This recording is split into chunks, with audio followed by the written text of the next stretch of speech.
So it will be very interesting to see where the bond vigilantes take this. We obviously now have mortgage rates solidly over 7%, maybe going higher. We have the threat from, the Fed having a choice. Do they try to reduce rates or let them go higher? Never boring. Once again, the bond market, the bond vigilantes, as they are sometimes called, are screaming. They are throwing a fit.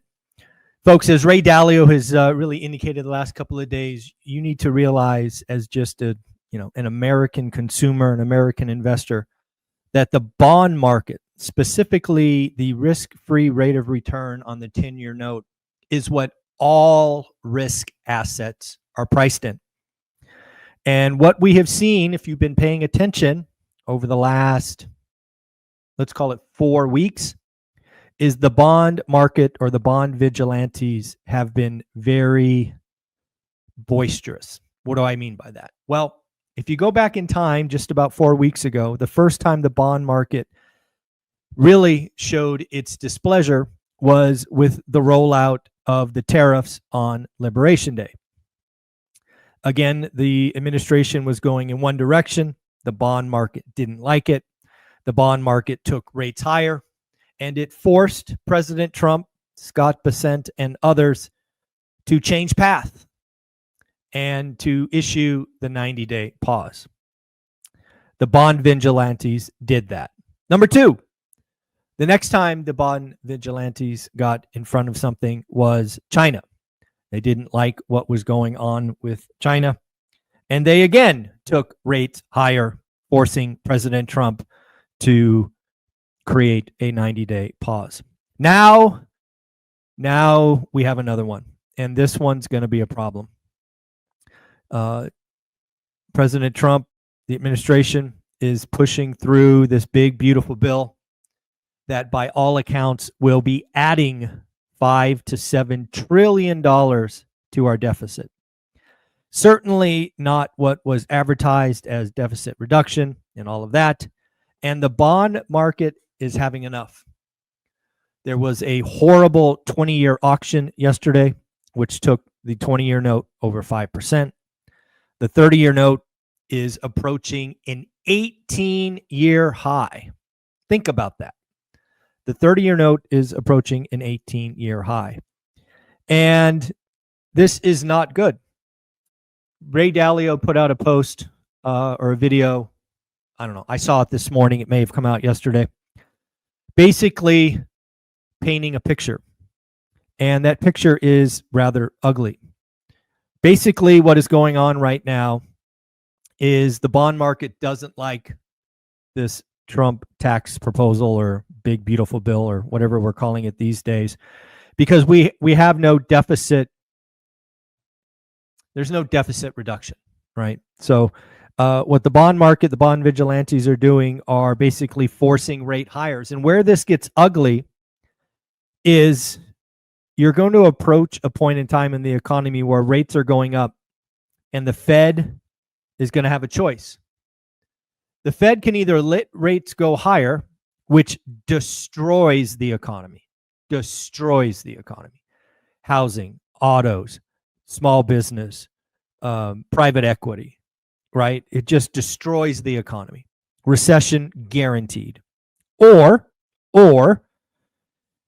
they could choose the other option, which is to print money. The Fed could potentially print money and become the buyer of last resorts.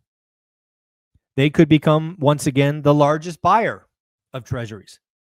Money printer, go burr. This is the warning that Ray Dalio is sending out. He is letting you know that he thinks the Fed isn't going to have a choice except to print. And if you don't connect the dots, if the Fed does print inflation 2.0, asset inflation 2.0, dollar depreciation, it gets ugly and gets ugly quickly. So it will be very interesting to see where the bond vigilantes take this. We obviously now have mortgage rates solidly over 7%, maybe going higher. We have the threat from, the Fed having a choice. Do they try to reduce rates or let them go higher?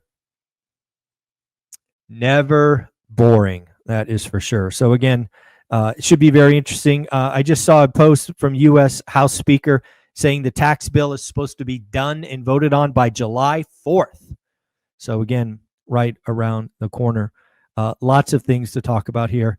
Let's talk about our school community. Again, we have a school community. 8 a.m. Sunday, we are going to have a special guest, Ty. TYLG is going to come on, talk to us. He's been investing in real estate for 30 years. He's offered up some free education in school at level 2. And he said, hey, let's do a session together. Loved what you and Adrian did last week.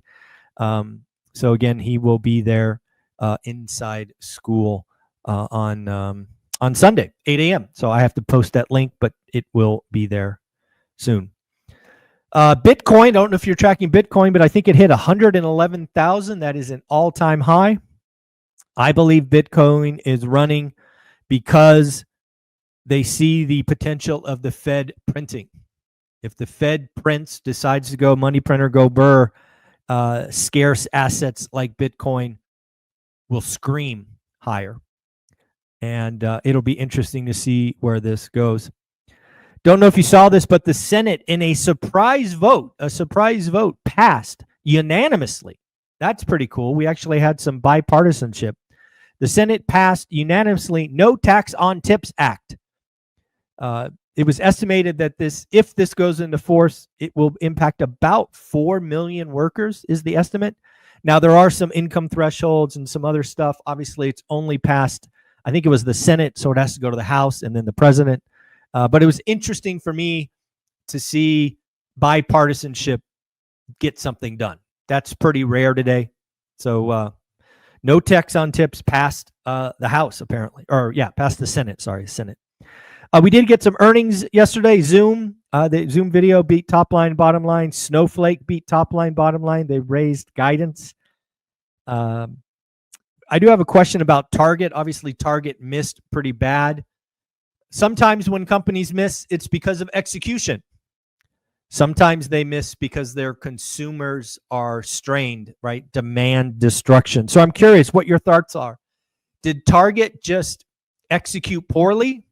Or is Target assigned that demand destruction has already started? Let me know in the comments below. I suppose it could be both, but usually there's one larger catalyst over the other. Looks like Amazon has announced a pretty cool thing with Nike. If you like your Air Jordans like I do, looks like Amazon is going to acquire Nikes directly from Nike in something they haven't done for years. So we'll see what that's all about. We did get some updates from Mike Simson. This is actually the last update for Mike Simson. Apparently, he's leaving Housing Wire. He is going to be doing something else very soon. He promised an update soon. But in a shout out to Mike, this came out on Monday. I hadn't talked about it till today. Active inventory is back to 2019 levels, aka more supply. 768,000, up 1.5% week on week and 33% year on year. We had 90,000 new listings. That's a big deal. That's actually up 8% year on year. We also had 74,000 new pendings.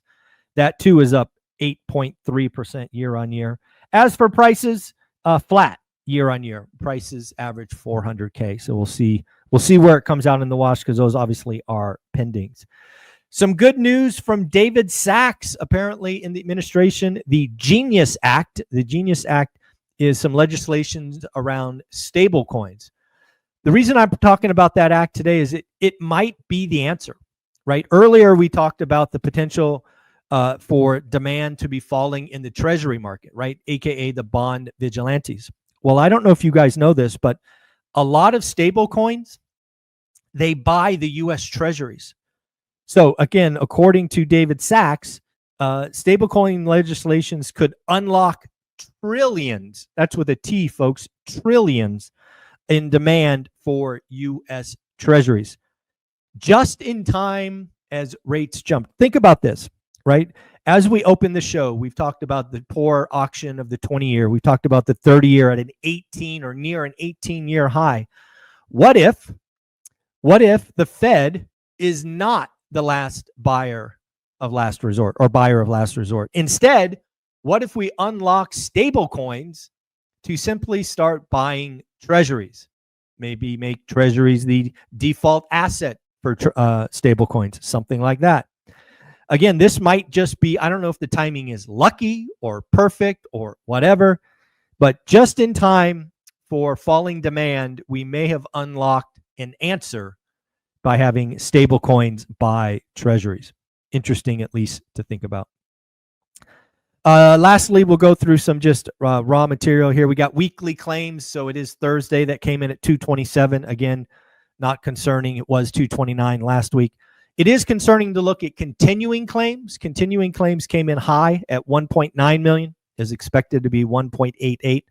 I have long thought that weekly claims are not going to be the problem this time. Instead, it will be duration. I think it's going to be a duration risk. Hence, continued claims are more important. We did have an accountability group the other day in school community. Shout out Frank. They talked about contractors. Again, we got a lot of contractors in the community. Talked about slab versus crawl space for foundations. Talked about self-management for out of state. And also talked about mobile home investing, which is interesting. Again, these accountability groups, there's now seven you can choose from. Find the topic or the time that works best for you. And then we had Fed President Waller out talking. He basically, these are things, what I got, 5 notes.